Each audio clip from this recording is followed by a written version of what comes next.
Assalamualaikum warahmatullahi wabarakatuh. Kembali lagi kawan di Legenda Catur Dunia. Kita sekarang ke turnamen online Champion Chess Tour Chess Kit Cup 2023 yang sudah memasuki partai-partai final kawan. Dimana untuk divisi 1 ini ada nama Nordibek Abdusatrov yang berhasil mengalahkan Jordan Van Foreest dengan skor 2,5, 1,5. Hasil dari satu kali kemenangan pada game ketiga dan 3 game lainnya berakhir miss. Abdusatrov melaju ke Grand Final dan Jordan Van Foreest masih mempunyai kesempatan turun ke bracket bawah dan masih menunggu hasil Caruana versus Jules Mosat ini kawan. Caruana ini berhasil mengalahkan Firosa di babak sebelumnya dan Mosat ini berhasil mengalahkan Dimitri Kolatz. Apakah 3 pemain ini kawan yang akan berhasil naik lagi ke bracket atas untuk menantang Abdusatrov di Grand Final? Sedangkan untuk divisi 2, divisi 3 bisa kalian kunjungi di chess.com kawan untuk lebih jelasnya. Sampai manakah babak-babak di 2 divisi ini dan siapa-siapakah yang bermain di 2 divisi ini bisa kalian kunjungi chess.com. Dan game yang akan kita ulas ini tentu saja permainan Abdusatrov menghadapi Jordan Van Foreest. Langsung saja kita ke papan analisisnya dan ini merupakan game ketiga mereka tadi malam. Dan permainan diawali Jordan Van Foreest dengan pion D4, ada pion D5 balas Abdusatrov, pion C4 Queen's Gambit, dan Abdusatrov menerima Gambit. Pion D pukul pion C4. Sama dengan permainan Duda versus MVL yang sudah kita ulas. Permainan yang sangat liar dengan variasi ini kemarin kawan sudah saya jelaskan. Variasi-variasinya sangat tajam. Pembukaan dari MVL bermain dengan variasi ini kawan. Tapi sayangnya MVL tidak mampu bertahan dengan permainan dari Duda kemarin yang sudah pernah kita ulas.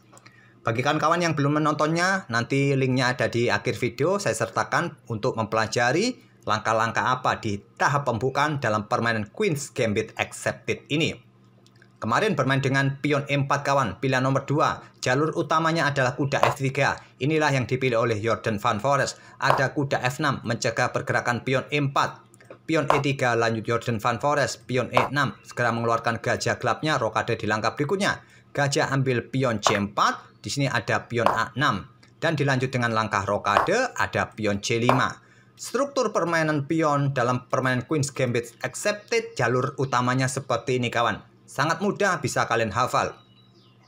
Tujuannya adalah counter attack kawan. Di sini pion A4 merupakan langkah yang paling populer untuk menghentikan laju pion B5, pion C4 di langkah berikutnya, tapi memilih dengan pion B3. Dan di sini Stockfish menyarankan pengembangan kuda B ke D7 merupakan langkah terkuat kawan. Agar kalau lajur D ini terbuka, kalian masih bisa ambil balik dengan gajah tanpa perlu lagi untuk menantang pertukaran menteri. Nanti bisa diikuti pion B5, gajah berkembang ke diagonal terang panjang B7 bisa dilanjutkan. Oke, kita lanjut ke langkah aslinya. Jadi Abdusatrov memilih dengan pion B6, langsung ke B5 juga bagus, cukup ke petak B6. Gajah B2, gajah B7, gajah mundur ke E2, menghindari tempo pion B5. Dan di sini barulah pengembangan kuda B ke D7, pengembangan kuda B ke D2.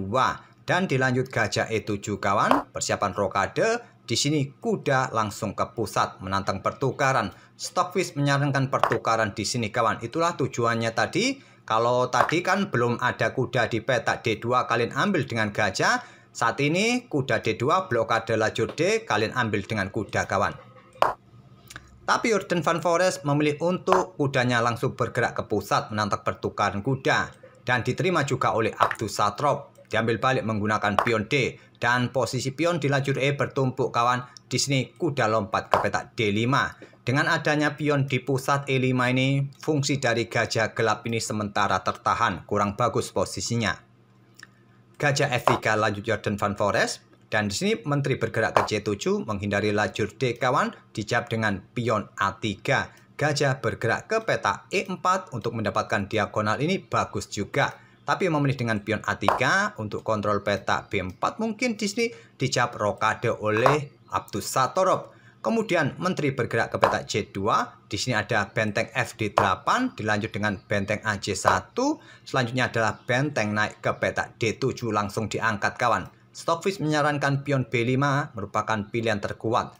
Diangkat ke petak D7 ini juga masih sangat logis. Idenya adalah segera ditumpuk untuk mendapatkan kontrol penuh lajur D. Satu-satunya lajur yang terbuka penuh.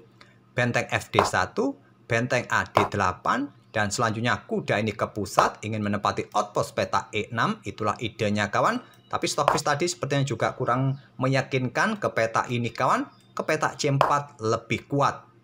Kenapa lebih kuat? Masih ada opsi bagi gajah kawan untuk ditempatkan bersama menteri di diagonal ini. Ataupun menteri juga langsung reposisi ke peta E4 untuk nanti mencoba bergerak ke lajur G bersama gajahnya. Ataupun kudanya nanti manuver-manuver juga untuk langsung mendekati posisi pertahanan hitam. Di sini memilih dengan kudanya ke peta E4, ada menteri ke peta C8. Fungsi dari langkah menteri ke peta C8 ini kawan, selain bergerak untuk bersama gajahnya pada diagonal terang panjang, juga untuk menghindari diagonal gelap ini kawan. Anggap contoh pada posisi ini, kalian bermain dengan pion H6, membuat langkah menunggu. Ini kuda ini akan lompat ke peta D6 kawan. Diambil oleh gajah, kalau Stockfish tidak menyarankan ambil saat ini, bergerak saja ke peta C6. Kalau diambil oleh gajah, diambil oleh pion kawan. Kalau kalian ambil dengan menteri, ada pion E4, posisi kuda bisa jatuh. Kalau diambil oleh benteng, di sini ada gajah kawan. Itulah tujuan menteri selain menghindari diagonal gelap, juga persiapan untuk bergeser ke peta A8. Kemudian menteri bergeser ke B1, menteri A8, dan di sini pion H3, ada pion H6, memberikan ruang bagi rajanya. Kontrol peta G masing-masing kawan, dan agar tidak ada masalah baris belakang saat permainan endgame nanti, ada gajah ditarik mundur ke peta A1 untuk membuka akses menteri, memberikan dukungan pada peta B4. Apakah kuda nanti bergerak ke sini untuk blokade juga jalur gajah kawan, menantang pertukaran agar diagonalnya ini juga nanti terbuka. Kalau pertukaran di peta C6 ini diterima oleh gajah kawan, itulah idenya. Dan diantisipasi dengan pion A5. Kalau Stockfish menyarankan kuda ini mundur ke peta C7, tapi bermain dengan pion A5, memberikan kontrol lebih peta B4. Dan di sini menteri C2 melakukan langkah blunder. Di sini Jordan Van Foreest di langkah ke-22. Kuda bergerak ke D6 merupakan pilihan terbaik, membuat langkah pengorbanan pion kawan agar diagonal ini juga bisa terbuka, bisa dimanfaatkan ke depannya. Pion diambil oleh benteng, mungkin di sini putih bisa bermain dengan langkah pion E4 terlebih dahulu, membuka akses pertukaran benteng dan seterusnya. Tapi memilih menteri ke peta C2 langkah blunder dan dimanfaatkan oleh Abdus Satrop dengan langkah. Silakan pause video ini untuk beberapa detik. Coba temukan langkah brilian untuk memanfaatkan blunder menteri C2 ini kawan. Walaupun nanti secara materi akan kita temui permainan yang seimbang, cuma susunan pionnya yang berbeda sehingga memberikan keuntungan bagi Abdus Satrop. Kemarin kita ulas kawan permainan Abdus Satrop yang sangat presisi. Dalam permainan rapid saja dia bisa bermain 95% keakuratannya. Bahkan di game ini kawan, keakuratan permainan Abdus Satrop ini sebesar 98%. Sangat-sangat presisi permainan Abdus Satrop. Dengan konsistensi, kedepannya Abdus Satrop ini bisa menjadi juara dunia kedepannya. Saat ini dia sudah memegang juara dunia rapid kawan yang diperoleh 2 tahun yang lalu. Oke, apakah sudah ketemu kawan langkah ciamik dari Abdus Satrop memanfaatkan blunder menteri C2 ini? Abdus Satrop kawan mengorbankan kuda ambil pion E3, temponya ancam menteri. Tapi tidak diterima oleh Jordan Van Foreest, benteng pukul benteng pilihannya, membuat pengorbanan menteri sementara. Pilihan terbaiknya kawan adalah menerima kuda ini dengan pion F. Setelah benteng pukul benteng diambil balik oleh benteng, terserah kalian ambil balik dengan gajah atau menteri. Kuda di sini juga jatuh kawan, anggap saja dengan menteri. Ya, gajah sikat kuda E4. Kalian bisa melangkah raja ke F2 kawan untuk memperkuat posisi gajah kalian. Hitam hanya unggul 1 pion di sisi kiri ini saja kawan. Kalau kalian mampu bertahan, ya akan cukup merepotkan juga bagi hitam untuk mendapatkan keuntungan yang jelas. Tapi di sini benteng pukul benteng pilihan Jordan Van Foreest mengorbankan menterinya untuk sementara, tentu diterima oleh Nordicback Abdus Satrop, kuda ambil menteri C2. Tapi ide berikutnya dari Jordan Van Foreest adalah benteng sikat gajah B7. Diambil balik oleh menteri, kemudian kuda F6, skak dan discover kawan. Gajah sikat kuda, gajah ambil menteri B7. Kenapa tidak ambil saja menggunakan pion kuda ini agar tidak nanti kena tempo dengan pion ambil gajah? Ya sama idenya, gajah pukul menteri. Di sini bisa berlanjut pion pukul pion ataupun kuda sikat gajah terlebih dahulu.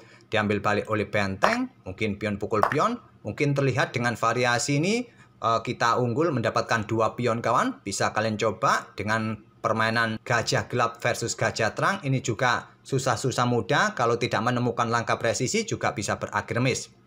Kembali lagi ke langkah aslinya kawan. Jadi tadi memilih gajah sikat kuda F6 terlebih dahulu. Gajah ambil menteri B7.